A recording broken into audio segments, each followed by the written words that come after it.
Hello students. तो कैसे हैं आप सब। हमने स्टार्ट किया था B pharmacy fourth semester pharmacognosy और फार्माकोग्नोसी में हमने यूनिट नंबर 4 स्टार्ट किया था, जहां पर हमने लास्ट लेक्चर में सेकेंडरी मेटाबोलाइट्स को कंप्लीट किया था।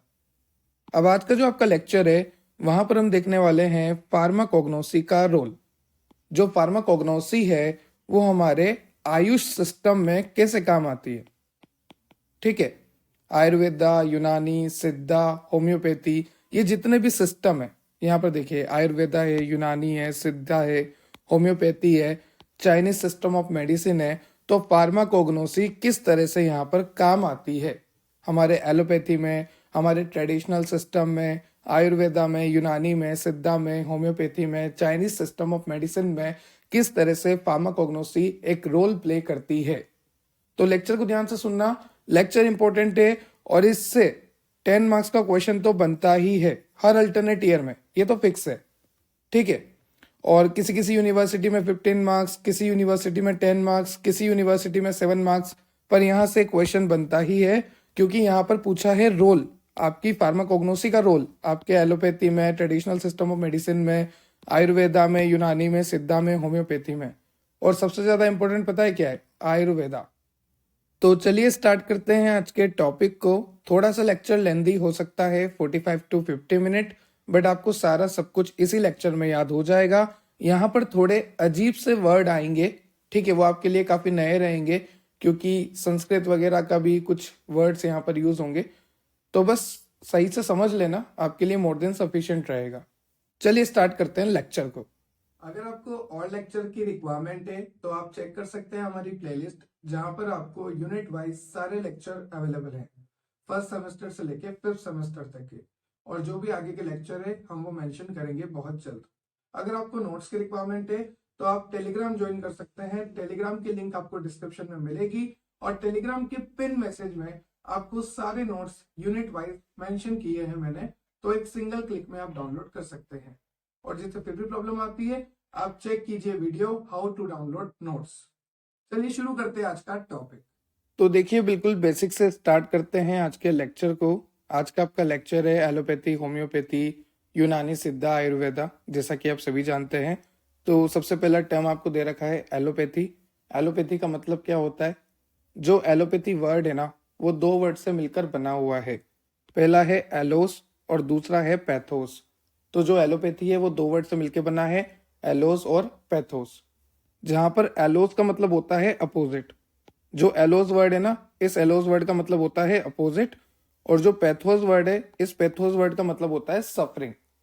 मैं आपको समझाता हूं।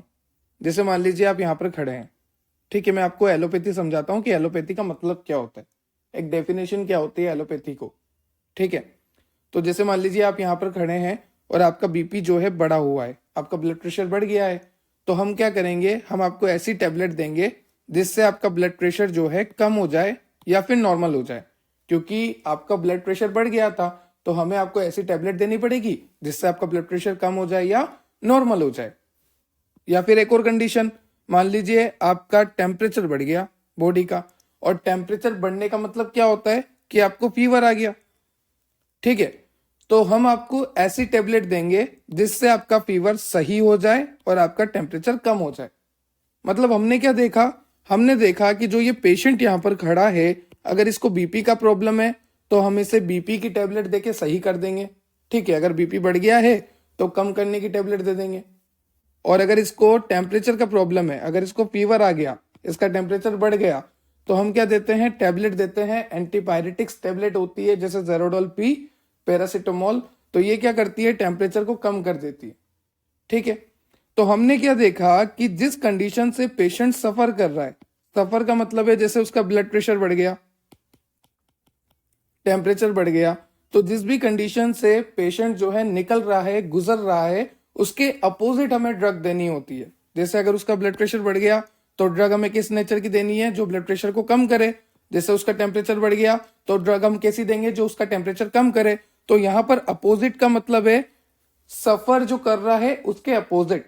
जो पेशेंट सफर कर रहा है, जिस फेज से वो गुजर रहा है, जैसे मान लीजिए उसका ब्लड प्रेशर बढ़ गया तो उसके अपोजिट टेबलेट हमें देनी है, तो उसका मतलब होता है एलोस। तो एलोस प्लस पैथोस दोनों से मिलकर बना है एलोपैथी, और ये हमने समझा। यहाँ पर आपको डेफिनेशन भी दी गई है कि if patient suffering from high BP, अगर पेशेंट जो है सफर कर रहा है हाई ब्लड प्रेशर से, तो हमें देना है उसका अपोजिट, लो ब्लड प्रेशर की टैबलेट्स। तो यहां तक तो आपको क्लियर हुआ, एलोपैथी का मतलब आपको समझ में आया। चलिए आगे चलते हैं। यहां पर आपको दे रखा है, यहाँ पर आपको इंपॉर्टेंट पॉइंट डिस्कस करे हुए हैं। जैसे आपको एग्जाम्पल में बता रखा है कि अगर पेशेंट यहाँ पर खड़ा है और उसको बैक्टीरिया का अटैक हो गया, तो बैक्टीरिया का अटैक हुआ तो बैक्टीरिया के अपोजिट हमें ड्रग देनी पड़ेगी, तो हम क्या देंगे, एंटीबैक्टीरियल देंगे। और अगर मान लीजिए पेशेंट खड़ा है और उसको वायरस ने अटैक कर दिया, तो हम क्या देंगे, एंटीवायरल देंगे। और मान लीजिए पेशेंट के जो स्टमक में HCl ज्यादा बन रहा है, मतलब एसिडिटी हो गई पेशेंट को, तो हम क्या देंगे उसका उल्टा, एसिडिटी का उल्टा एंटासिड देंगे। तो यहाँ पर सब कुछ एज इट इज लिखा हुआ है। जो ये आपका एलोपैथी है ना, इस एलोपैथी को हम कहते हैं वेस्टर्न मेडिसिन, और we can say modern medicine. तो allopathy is also known as western medicine, और we can say modern medicine. और एलोपैथी जो टर्म है ये कॉइन की थी 1810 में, और किसने की थी, सैम्यूल ने। किसने बोला था एलोपैथी वर्ड, कहां से आया एलोपैथी वर्ड, सैम्यूल ने दिया था 1810 में। अब हम देखने वाले हैं कि जो फार्माकोग्नोसी है ना, वो किस तरह से रोल प्ले करती है एलोपैथी में। चलो देखते हैं कि फार्माकोग्नोसी किस तरह से एलोपैथी में रोल प्ले करती है। तो जैसे मान लीजिए यहाँ पर एक प्लांट है, ठीक है। फार्माकोग्नोसी में हमने क्या पढ़ा, प्लांट टिश्यू कल्चर पढ़ा, जहां पर हमने लीफ, स्टेम, रूट, ठीक है, सबसे हमने क्या करा, ड्रग्स को निकाला था, ठीक। अभी जैसे मान लीजिए विनका का पौधा है, ठीक है, विनका का प्लांट है, तो विनका के प्लांट से हमें क्या मिलता है, विनक्रिस्टिन मिलता है, विनब्लास्टिन मिलता है, और ये दोनों क्या है, एंटी कैंसर है। तो हमने यहाँ पर क्या किया, विनका के पौधे से एंटी कैंसर ड्रग निकाला। कौन कौन से, जैसे विनक्रिस्टिन, विनब्लास्टिन, ये क्या है, एंटी कैंसर ड्रग है, जो कि हमें विनका के पौधे से मिले। अब ये जो ड्रग हमने निकाली है ना, विनक्रिस्टिन, विनब्लास्टिन, इस ड्रग को हम एक्सिपिएंट के साथ जोड़कर, एक्सिपिएंट जैसे flavouring agent, colouring agent, bulking agent, diluent, filler, इन सब के साथ जोड़कर हम यहाँ पर एक टेबलेट बनाते हैं और पेशेंट को देते हैं, ठीक है। तो पेशेंट के पास टेबलेट कब जा रही है, जब उसमें ड्रग आ रही है। और ड्रग कहां से आ रही है, हमारे प्लांट से आ रही है, मतलब फार्माकोग्नोसी से आ रही है। तो फार्माकोग्नोसी है, प्लांट है, तभी ड्रग बनेगी, तभी टेबलेट बनेगी। तो फार्माकोग्नोसी का तो एक बहुत बड़ा रोल है, ठीक है। चाहे कोई सा भी सिस्टम ऑफ मेडिसिन है, फार्माकोग्नोसी का बहुत ही बड़ा रोल है, क्योंकि बिना फार्माकोग्नोसी के कुछ भी नहीं है। तो फार्माकोग्नोसी का एक क्रूशियल रोल है, ठीक है। चाहे आप डिस्कवरी की बात करो, कैरेक्टराइजेशन की बात करो, प्रोडक्शन की बात करो ड्रग के, तो ड्रग का चाहे डिस्कवरी करो, कैरेक्टराइजेशन करो, प्रोडक्शन करो, फार्माकोग्नोसी एक क्रूशियल रोल प्ले करती है, ठीक है। In this system, the drug, medicine, tablet, capsule, infection, tonics are manufactured using synthetic और chemical derived from natural product। तो अल्टीमेटली क्या है, नेचर से मिल रहा है, प्लांट से मिल रहा है, ठीक है। आपने पढ़ी होगी क्रूड ड्रग, तो ये ड्रग्स कहां से मिल रही है, प्लांट से मिल रही है, ठीक है। तो यहां पर आपको नेक्स्ट पॉइंट में लिखा है, this system also use modern equipment for diagnosis, analysis and surgery. जैसे मान लीजिए किसी पेशेंट की हमें डायग्नोसिस करनी है, सर्जरी करनी है, कुछ एनालिसिस करना है, कुछ ब्लड सैंपल को चेक करना है, तो हम कैसे करेंगे, हमारे पास कई तरह के मॉडर्न इक्विपमेंट है। तो जो एलोपैथी है ना, वो कई तरह के मॉडर्न इक्विपमेंट का यूज करती है, ताकि वो पेशेंट की डिजीज जो है उसको डायग्नोस कर सके, एनालाइज कर सके, सर्जरी कर सके, ठीक है। अब एडवांटेज क्या है एलोपैथी के, जो आप ड्रग लेते हो, जो आप टेबलेट्स लेते हो, सिरप लेते हो, कैप्सूल लेते हो, उनके एडवांटेज क्या है कि वो फटाफट रेस्पॉन्स देती है, ठीक है। आपका बुखार आ रहा है, बहुत तेज आ रहा है, और आपने टेबलेट ली और आधे घंटे में आपका बुखार गायब, तो ये फटाफट एक्शन हुआ, इमीडिएट एक्शन हुआ। Various kind of doses form are available, जैसे आपको कई तरह के डोजेस फॉर्म मिलेंगे, आपको टेबलेट मिलेगी, कैप्सूल मिलेगी, सिरप मिलेगी, एलिक्सियर है, सस्पेंशन है, कई तरह के डोजेस फॉर्म है। मॉडर्न टेक्नोलॉजी है, अभी लेटेस्ट यही है। Efficient management in emergency condition, अगर इमरजेंसी कंडीशन आ गई, जैसे किसी को रात को हार्ट अटैक आ गया, तो कई तरह की टैबलेट्स होती है जो ब्लड प्रेशर कम करवा देती है, तो हार्ट अटैक के चांसेस भी कम हो जाते हैं। तो एडवांटेज तो काफी सारे हैं एलोपैथी के, पर डिसएडवांटेज भी उतने ही है। होता क्या है कि जो पेशेंट होता है ना, वो ड्रग एडिक्ट हो जाता है, उसको बार बार ड्रग लेना होता है, जैसे मान लीजिए उसको दर्द हो रहा है, तो वो क्या करेगा, दर्द सहन नहीं करेगा, वो बार बार ड्रग ले लेगा। तो इससे क्या होगा, आपके जितने भी ऑर्गन है ना वो खराब होना स्टार्ट हो जाएंगे। सबसे ज्यादा आपका लीवर खराब होना स्टार्ट हो जाएगा। तो ड्रग एडिक्शन हो सकती है, आपके ऑर्गन डैमेज हो सकते हैं, काफी तरह के डिसएडवांटेज है। देखो यहाँ पर साइड इफेक्ट आ सकते हैं आपको काफी तरह के, ठीक है। और हो सकता है कोई दो ड्रग आपस में इंटरेक्ट कर ले और इंटरेक्ट करके टॉक्सिक कर दे, आपकी बॉडी को टॉक्सिसिटी प्रोवाइड करे, आपको एडिक्शन भी लग सकती है ड्रग की। तो साइड इफेक्ट भी है, ड्रग ड्रग आपस में रिएक्ट भी कर सकती है, दो ड्रग एडिक्शन भी हो सकती है आपको। साथ ही साथ आपकी इम्यूनिटी सप्रेस हो जाएगी। इम्यूनिटी कैसे सप्रेस हो जाएगी, आप जो है टैबलेट पे डिपेंड हो जाओगे, आपकी बॉडी को कुछ नहीं करने दोगे। जरा सा फीवर आया, आपने टेबलेट ले ली, आपकी बॉडी का जो इम्यून सिस्टम है वो कुछ नहीं कर पाया, आपने टेबलेट ले ली, ठीक है, टेबलेट ने सही कर दिया, पर इम्यून सिस्टम तो कमजोर होता जा रहा है ना, उसका तो कोई रोल ही नहीं हो रहा फिर। और ये जो एलोपैथी है ये बहुत महंगी होती है, टैबलेट्स वगैरह सारी, ठीक है। नाउ सेकंड यहाँ पर आपको दे रखा है ट्रेडिशनल सिस्टम ऑफ मेडिसिन। तो देखिए जो ट्रेडिशनल सिस्टम ऑफ मेडिसिन है ये टोटली आयुर्वेदा वाली है, नेचुरल वाली है।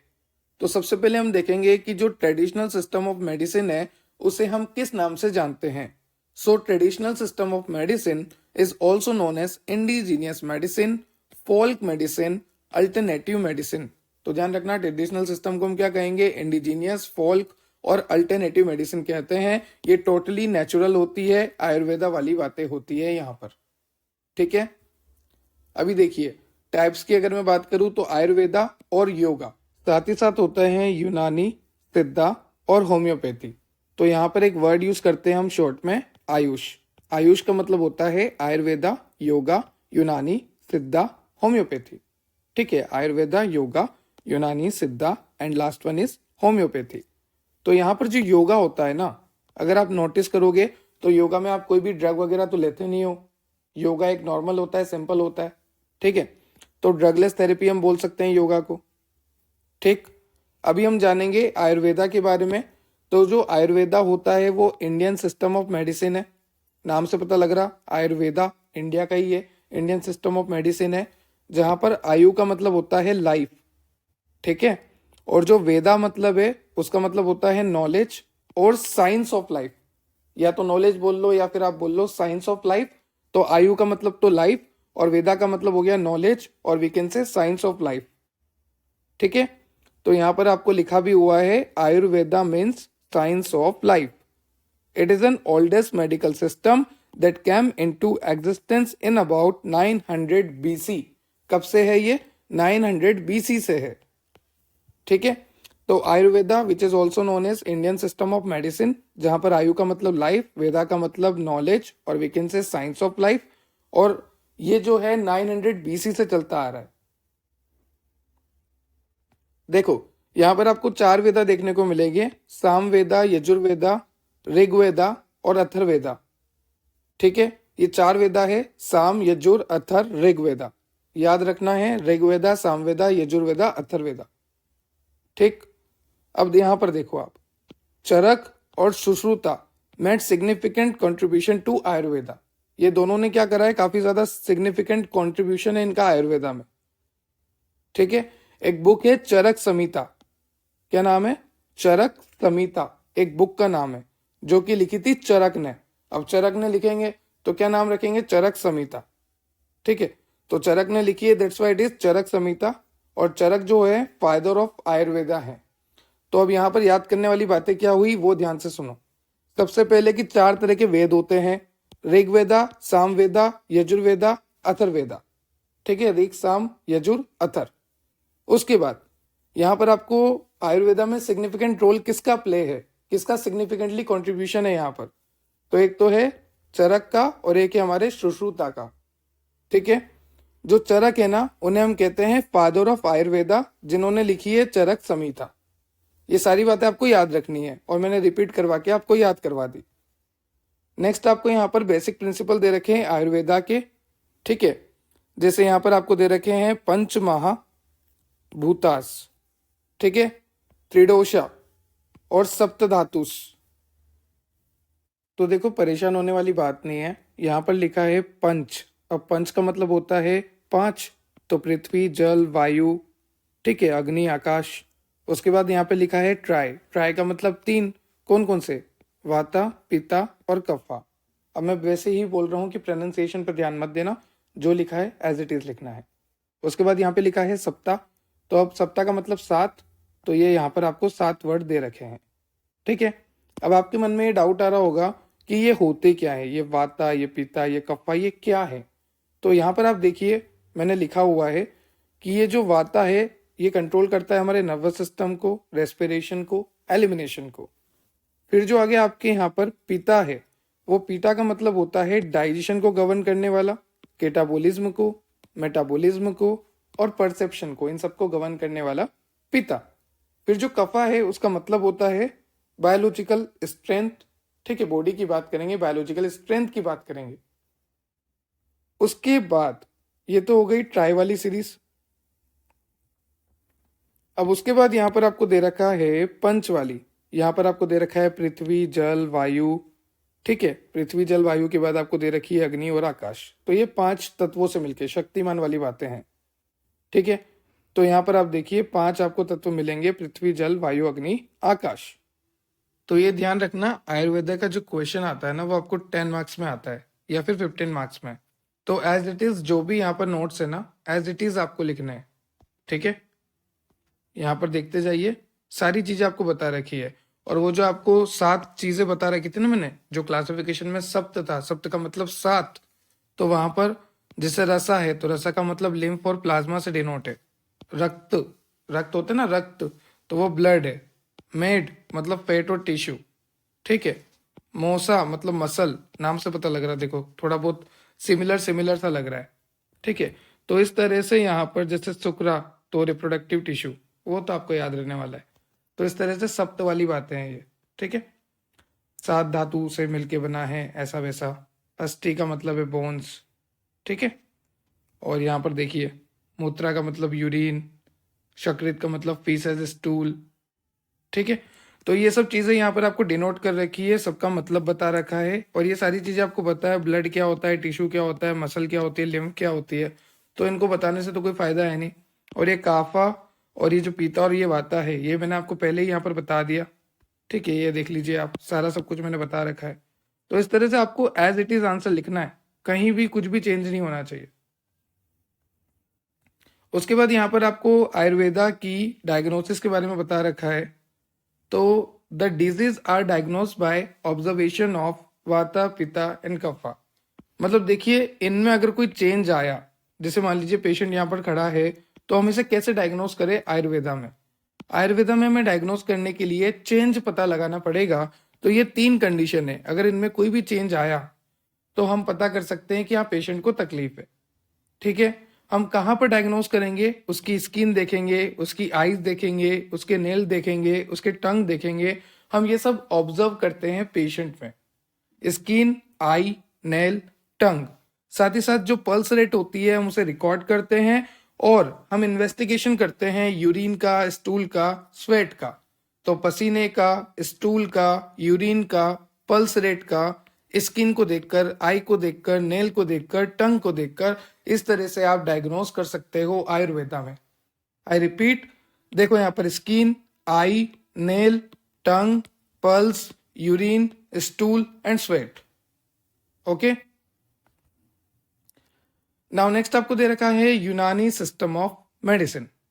तो देखो, जो यूनानी सिस्टम ऑफ मेडिसिन है ना, ये यूनानी सिस्टम ऑफ मेडिसिन ओरिजिनेट करी थी हिप्पोक्रेट्स ने। हिप्पोक्रेट्स क्या है? एक ग्रीक फिलोसोफर है। तो Unani system of medicine is originated by Hippocrates. Hippocrates is a Greek philosopher. Okay, बाद में क्या हुआ?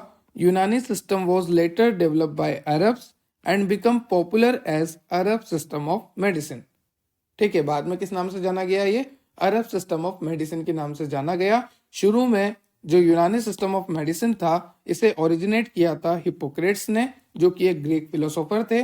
बाद में इसी सिस्टम को अरब सिस्टम ऑफ मेडिसिन के नाम से जाना गया, और इसे काफी ज्यादा इंपॉर्टेंस मिली। जैसे कि इंडिया में मिली, चाइना में मिली, इजिप्ट में मिली, हर कंट्रीज में, काफी ज्यादा कंट्रीज थी जहां पर इसको क्या मिली थी? इंपॉर्टेंस मिली थी कि हाँ ये अच्छा सिस्टम है मेडिसिन का, यूनानी सिस्टम ऑफ मेडिसिन। अब यहाँ पर भी आपको 7 कंपोनेंट्स से बना रखा है ह्यूमन का बॉडी, जैसे आपको मिजाज, अखलात, अज़ा, अरवा, अरकन, तो इस तरह से मिलकर 7 तत्वों से ह्यूमन बॉडी बनी हुई है, 7 कंपोनेंट से ह्यूमन बॉडी बनी हुई है, ऐसा इस सिस्टम ने बोला है, जिसका नाम है यूनानी सिस्टम ऑफ मेडिसिन। तो यहाँ पर वो 7 तत्व कौन से हैं? एलिमेंट है, टेम्परेचर है, ह्यूमर्स, ह्यूमर्स का मतलब बॉडी फ्लूइड्स आपके, ऑर्गन, स्पिरिट आपकी, फैसिलिटीज एंड फंक्शंस। तो इन सबसे मिलके क्या बना है? इन सारे 7 कंपोनेंट से मिलके एक ह्यूमन बॉडी बनी हुई है, ऐसा हमें बताया है यूनानी सिस्टम ऑफ मेडिसिन ने। उसके बाद यहाँ पर लिखा है यूनानी medicine is based in 4 basic elements, earth, air, water and fire. जो यूनानी मेडिसिन है वो किस पे बेस्ड है? 4 बेसिक एलिमेंट पे बेस्ड है, जो कि अर्थ, एयर, वाटर और फायर है, विच हैव डिफरेंट टेम्परेचर। सबके टेम्परेचर डिफरेंट है, ठीक है, कोल्ड, हॉट, वेट, ड्राई। अभी जैसे यहाँ पर देखिए आप, जो ब्लड है वो हॉट होता है, वेट होता है, जो फ्लेगम है वो कोल्ड होता है, मॉइस्ट होता है, जो येलो बाइल है वो हॉट होता है, ड्राई होता है, और जो ब्लैक बाइल होता है ना वो कोल्ड और ड्राई होता है।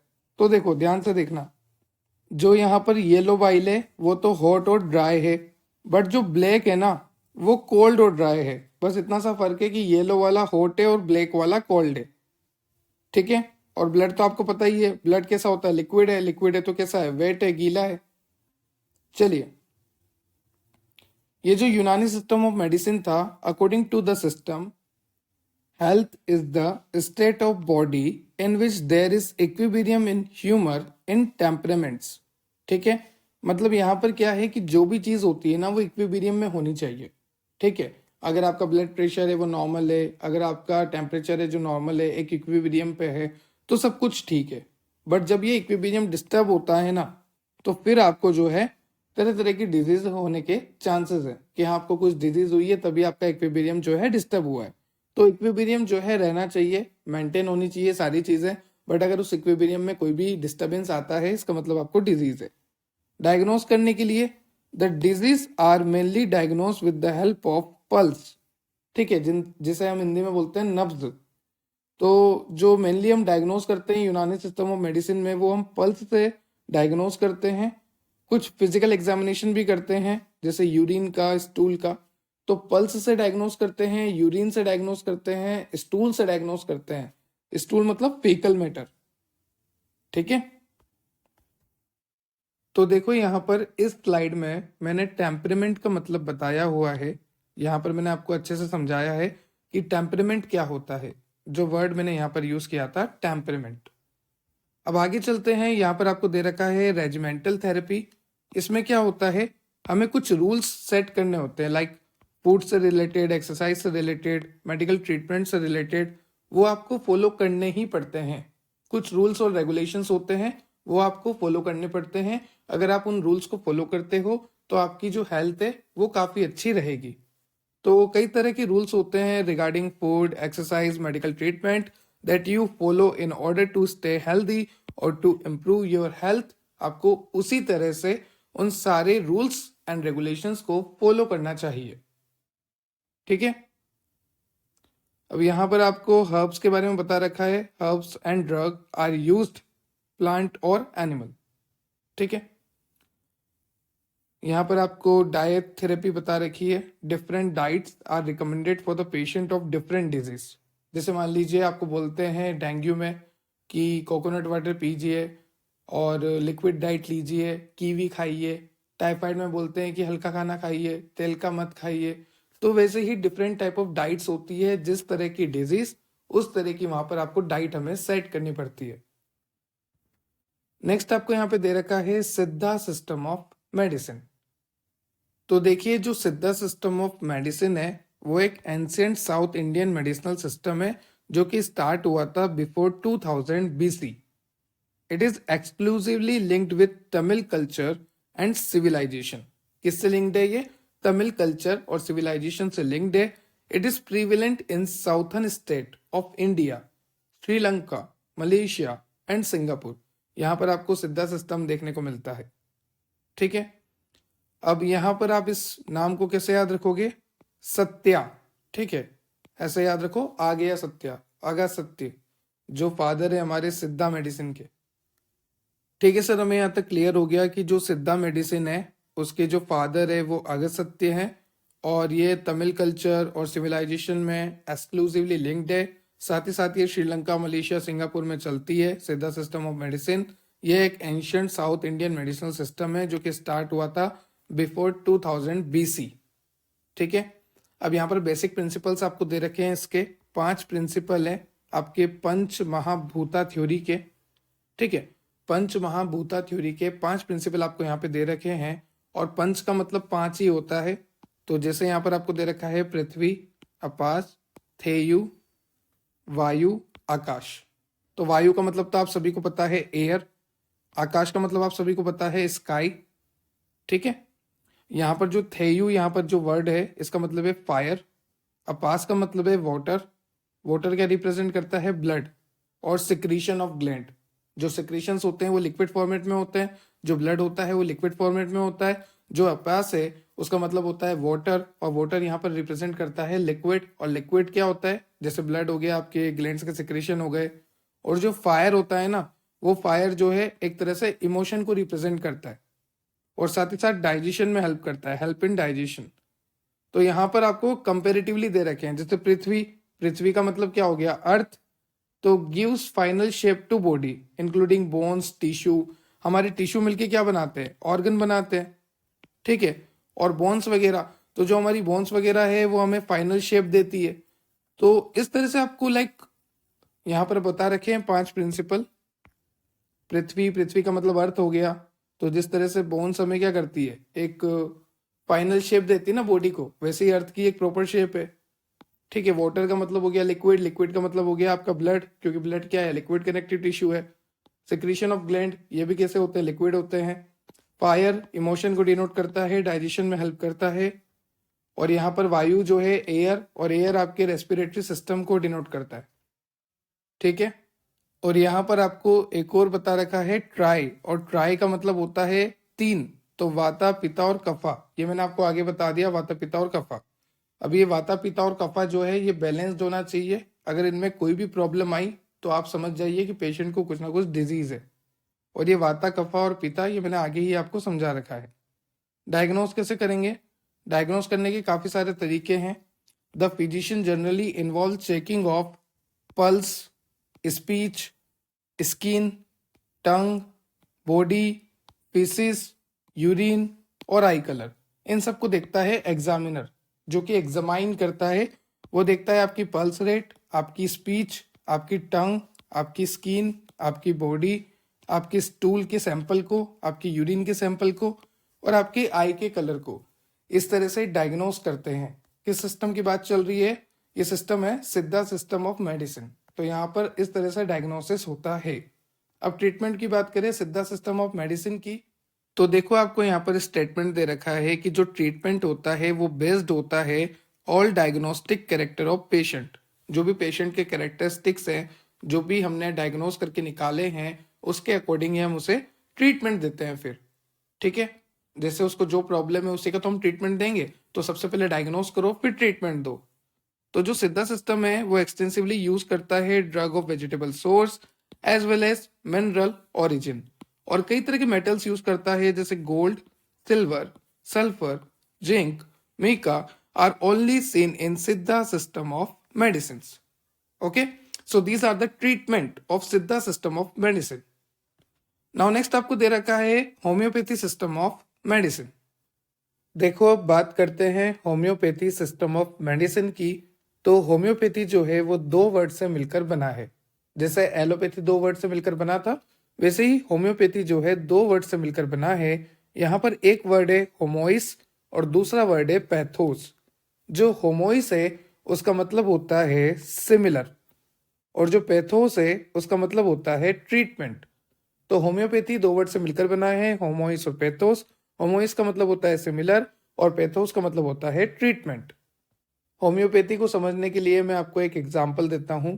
जैसे मान लीजिए आप यहाँ पर खड़े हैं, ठीक है, और आपको किसी वायरस ने हमला कर दिया, आपके ऊपर किसी वायरस ने हमला कर दिया। जैसे मान लीजिए कोरोना का वायरस था, तो कोरोना के वायरस ने आपको अफेक्ट किया।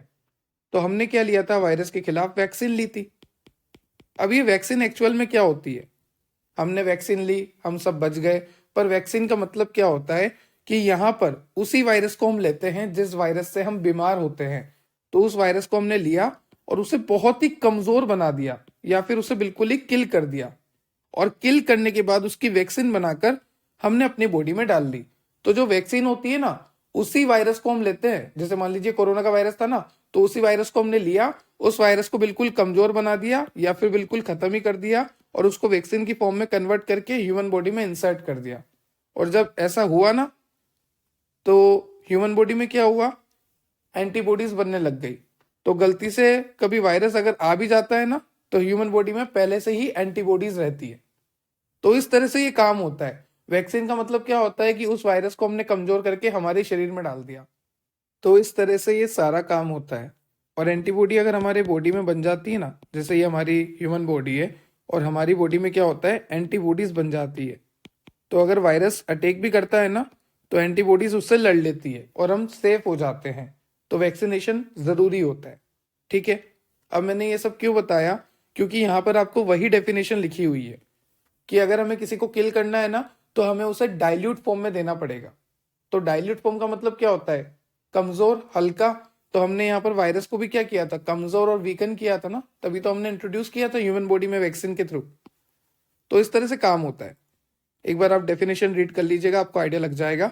और होम्योपैथी के लिए कई सारे बच्चे कंफ्यूज होते हैं होम्योपैथी एलोपैथी में। तो ये जो आपको फोटो मैंने अटैच किया है, ये होम्योपैथी का है। आपको नाम से पता लग रहा है, देखकर पता लग रहा है, नेचुरली जो है वो होम्योपैथी है। ठीक है, यहाँ पर आपको लिखा हुआ है, this system of medicine was introduced by a doctor Samuel. और ये जो सैम्यूल थे ना, ये 1755 से लेकर 1843 तक जिंदा थे। साथ ही साथ ये जर्मन फिजिशियन थे, केमिस्ट भी थे और फार्मासिस्ट भी थे। He was a German physician, chemist and a pharmacist based on the natural law of healing. ठीक है, यहां पर इन्होंने एक टर्म दी थी, likes are cured by likes. जैसा कि मैंने आपको बोला कि वायरस अगर हमला कर रहा है तो उसी को कमजोर करके हम इंट्रोड्यूस कर देते हैं। तो likes are cure by likes, जैसे को तैसा सही करने वाला। नेक्स्ट हेडिंग आपको यहाँ पे दे रखी है, फंडामेंटल प्रिंसिपल ऑफ होम्योपैथी। हमें देखना है कि जो होम्योपैथी है उसके कौन कौन से प्रिंसिपल होते हैं। तो जो होम्योपैथी है उसके काफी डिफरेंट सेक्शन में प्रिंसिपल्स हैं, जैसे कि law of similia, law of simplex, law of minimum और drug proving.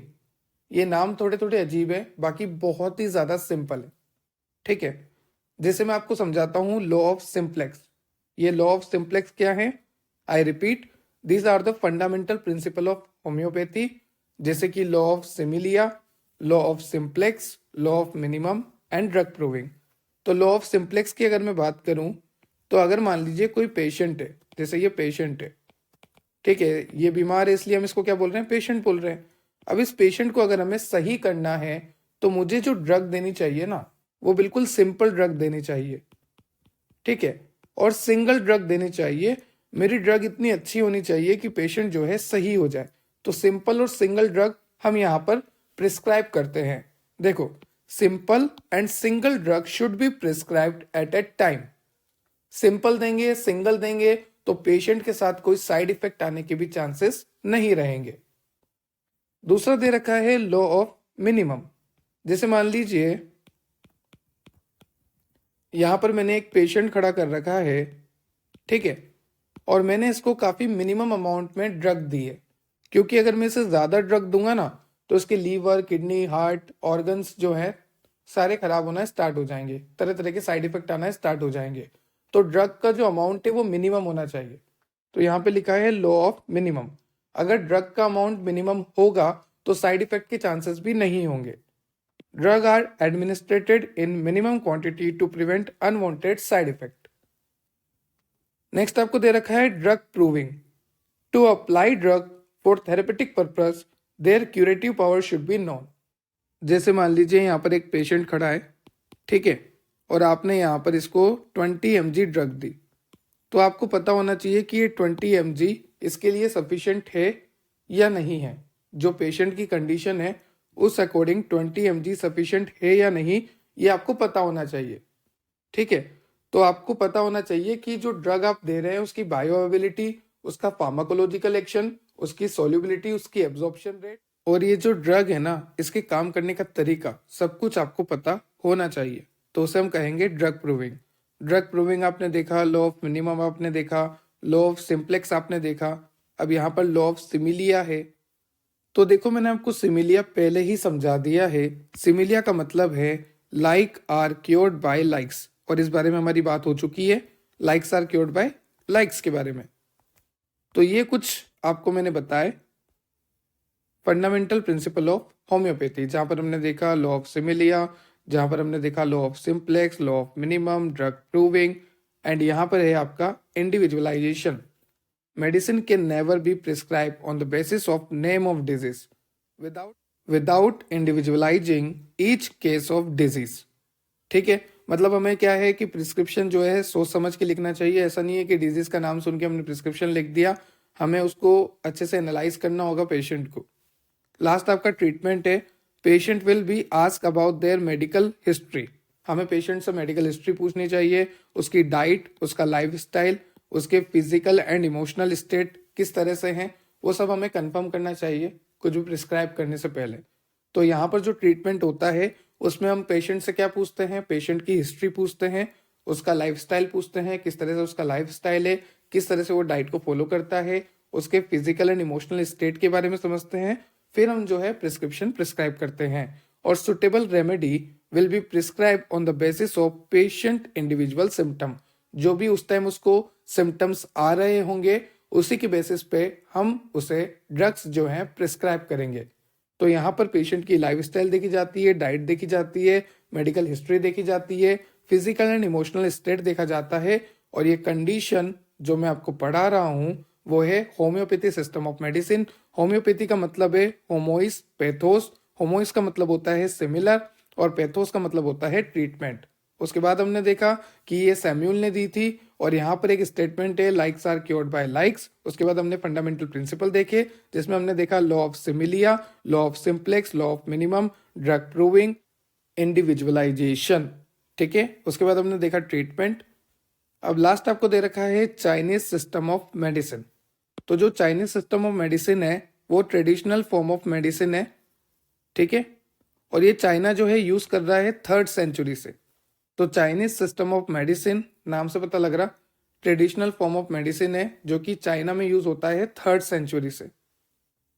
Okay, traditional Chinese medicine is a holistic. Holistic का मतलब क्या होता है, जहां पर हम कंसिडर करें सारी थिंग्स को, होल थिंग्स को हम कंसिडर करते हैं, उस वर्ड को हम बोलते हैं हॉलिस्टिक। जो ट्रेडिशनल चाइनीज मेडिसिन है ना, ये एक हॉलिस्टिक मेडिसिन है, जहां पर हम कंसिडर करते हैं पर्सन को पूरी तरह से, उसकी बॉडी, उसका माइंड, उसकी डाइट, उसका एनवायरमेंट, उसकी इमोशन, उसकी लाइफस्टाइल, उसकी एक्सरसाइज, हम सबको कंसिडर करते हैं यहाँ पर। Body, mind, diet, environment, emotion, उसकी लाइफस्टाइल, उसकी एक्सरसाइज। तो जो ट्रेडिशनल चाइनीज मेडिसिन सिस्टम है वहाँ पर एक वर्ड यूज किया है हॉलिस्टिक। हॉलिस्टिक का मतलब होता है कि हम वहाँ पर सारी ही चीज़ों को कंसिडर करते हैं, जैसे कि पेशेंट की body, mind, diet, environment, emotion, lifestyle and exercise. यहाँ पर आपको इस तरह से एक टेबल बनानी है, ठीक है, जहाँ पर आपको बताना है थ्योरी, ट्रीटमेंट एंड प्रिवेंशन। अब ये चाइना की है तो चाइनीज वर्ड आएंगे जैसे यिंग एंड यांग, ठीक है, and second is 5 element theory. यहाँ पर आपको कुछ ट्रीटमेंट्स लिखे हुए हैं, ये ट्रीटमेंट्स हम 1 बाय 1 आगे देखेंगे, जैसे एक्यूपंक्चर, कपिंग वगैरह, मसाज वगैरह। यहाँ पर आपको दे रखा है मसाज थेरेपी। प्रिवेंशन में आपको लिखा है की गोंग, ताई जी और मेडिटेशन। ठीक है, अब ये चाइनीज है तो यहाँ पे चाइनीज वर्ड यूज होंगे, कोई बड़ी बात नहीं है। तो आपको ये तो आसानी से याद हो जाएगा, ताई जी होते हैं ना, ताऊ जी, ताई जी, तो ताई जी तो आपको याद हो गया। मेडिटेशन आपको याद है, क्यू आई गोंग ऐसे याद रख लो, ठीक है, की गोंग की जगह। यहाँ पे मसाज थेरेपी आपको याद हो जाएगा, एक्यूपंक्चर आपने सुना है, हर्बलिज्म आपको याद हो जाएगा, इंग यांग ये तो नाम से याद हो गया, 5 एलिमेंट थ्योरी आपको याद हो जाएगा। तो इस तरह से आपको एज इट इज टेबल बनानी है ये, जहां पर आपको बताना है 3 section, theory, treatment and prevention. ठीक है सर, हमें यहाँ तक क्लियर हो गया, ये टेबल हम बना लेंगे। आगे चलते हैं, आगे आपको बता रखा है यिन यांग थ्योरी। तो यहाँ पर आपको बता रखा है यिन का मतलब क्या है, यांग का मतलब क्या है। यिन का मतलब आपको यहाँ पे बता रखा है night, dark, cold, negative, passive, female, solid, liver, heart, spleen, lung and kidney.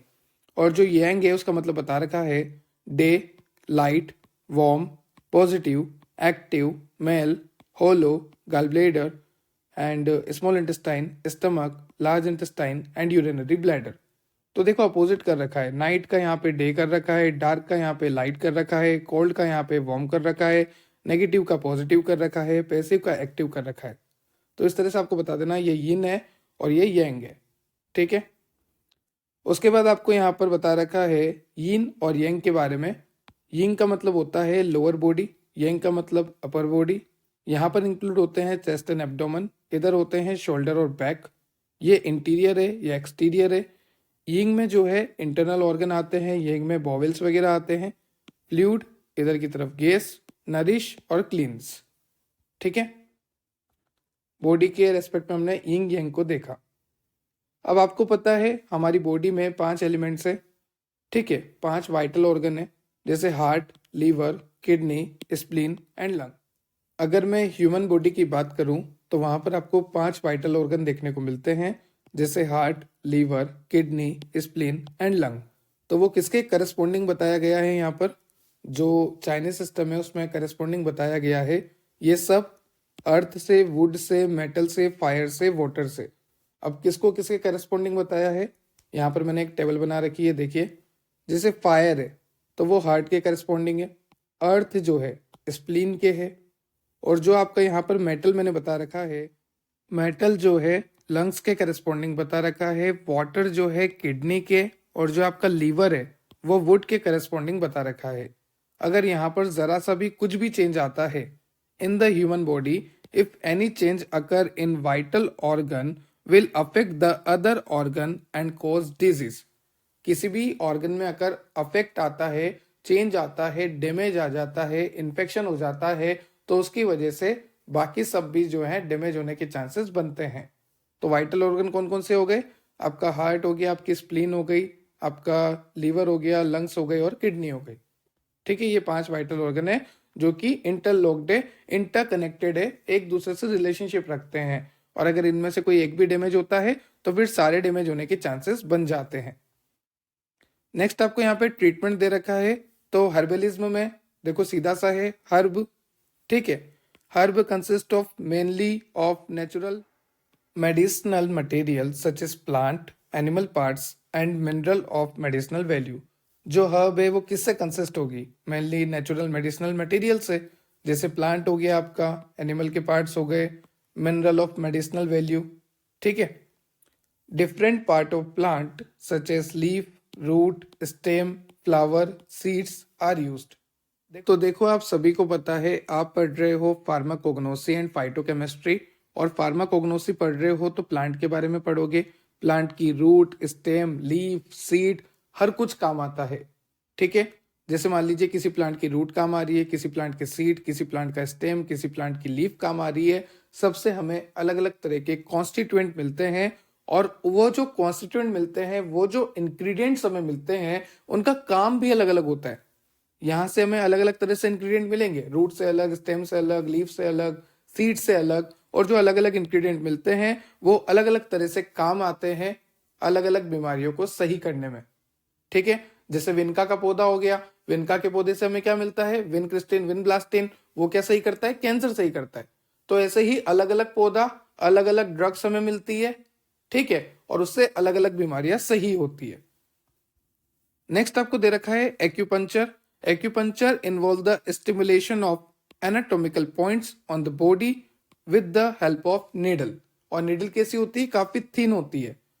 आपके जो हेयर होते हैं ना, उससे थोड़ी सी थिकर होती है। आपके जो बाल है ना, इससे थोड़ी सी थिकर, बाकी काफी पतली होती है वो। देखो आपको यहाँ पर मैंने इमेज अटैच कर दी है, ठीक है। नेक्स्ट है यहाँ पर आपको मॉक्सिब्यूशन।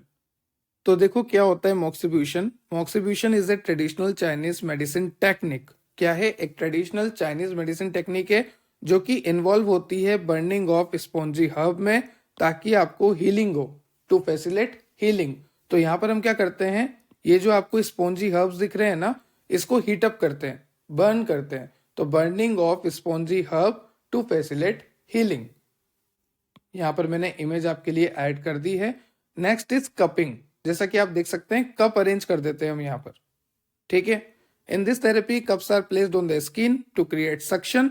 कप्स अगर हम रख देंगे तो कप से क्या होगा, सक्शन प्रेशर डेवलप होगा। The suction of the cup mobilise blood flow to promote the healing of disease. और यहाँ पर क्या होगा, देखो सबसे पहले आपने कप रख दिए, कप रखने की वजह से क्या होगा, सक्शन जनरेट होगा, ठीक है। और सक्शन जनरेट होने की वजह से ब्लड फ्लो बढ़ेगा, और ब्लड फ्लो अगर बढ़ जाता है तो हीलिंग बढ़ जाती है। तो ध्यान रखना, सबसे पहले आपने कप्स अरेंज कर दिए, कप्स अरेंज करने की वजह से क्या हुआ, सक्शन डेवलप हुआ, और सक्शन डेवलप होने की वजह से क्या हुआ, ब्लड फ्लो बढ़ा, और ब्लड फ्लो बढ़ने की वजह से क्या हुआ, हीलिंग अच्छे से हुई डिजीज की। नेक्स्ट आपको यहाँ पे दे रखा है मसाज थ्योरी। तो मसाज आप सभी को पता है, ठीक है। तो एक बार रीड आउट कर लेना मसाज थ्योरी, कुछ भी नहीं है, 4 लाइन है। ये मसाज आपको दिखा रखी है। और लास्ट है आपको प्रिवेंशन में की गोंग। अब यहाँ पे क्या होता है, की गोंग एक चाइनीज एक्सरसाइज है। It regulate the mind and breathing to promote the flow of energy. आपने देखा होगा ना, चाइनीज ऐसे ऐसे करते हैं, ठीक है। तो उसको हम क्या बोलते हैं, की गोंग, जो कि क्या प्रमोट करता है, फ्लो ऑफ एनर्जी को। चलिए, तो ये हमने देखा प्रिवेंशन, की गोंग। उससे पहले हमने देखी massage, cupping, moxibustion, acupuncture, herbalism. This all are treatment of Chinese medicine system. और ये 5 हमने फंक्शन देखे, ऑर्गन देखे, 5 वाइटल ऑर्गन जो कि इंटरकनेक्टेड है। एक खराब हुआ तो सबके फंक्शन खराब। यिंग यांग देखा बॉडी में, ठीक है। उसके पहले हमने एक टेबल देखी थी, थ्योरी ट्रीटमेंट प्रिवेंशन वाली, ये एज इट इज लिखनी है। ये चाइनीज सिस्टम ऑफ मेडिसिन पूरा हुआ। उससे पहले हमने सारा सब कुछ यहाँ पर कवर किया है। तो ये जो पीडीएफ है आपको हमारे टेलीग्राम चैनल पे मिलेगी। तो जो अभी तक टेलीग्राम से ज्वाइन नहीं है, टेलीग्राम से ज्वाइन हो जाना। टेलीग्राम ओपन करके सर्च करना डेप्थ ऑफ बायोलॉजी, आपको हमारा चैनल मिल जाएगा। ज्वाइन होने के बाद आपको टेलीग्राम के पिन मैसेज में ये सारे नोट्स अवेलेबल हैं, तो आप डाउनलोड कर सकते हो एक सिंगल क्लिक में। आई होप आपको लेक्चर क्लियर हुआ होगा। थोड़ा सा लंबा लेक्चर हो गया, थोड़ा सा अजीब लेक्चर भी था, बट ठीक है, हमें आइडिया लग गया कि हमें किस तरह से आंसर को अरेंज करना है। ऐसे ही और लेक्चर के लिए चैनल को सब्सक्राइब करें, और ताकि मैं आपके लिए अच्छी अच्छी वीडियो लेकर आता रहूं और मेरी वीडियो आपको टॉप पर मिलती रहे। Subscribe and share for more. Have a nice day. Thank you.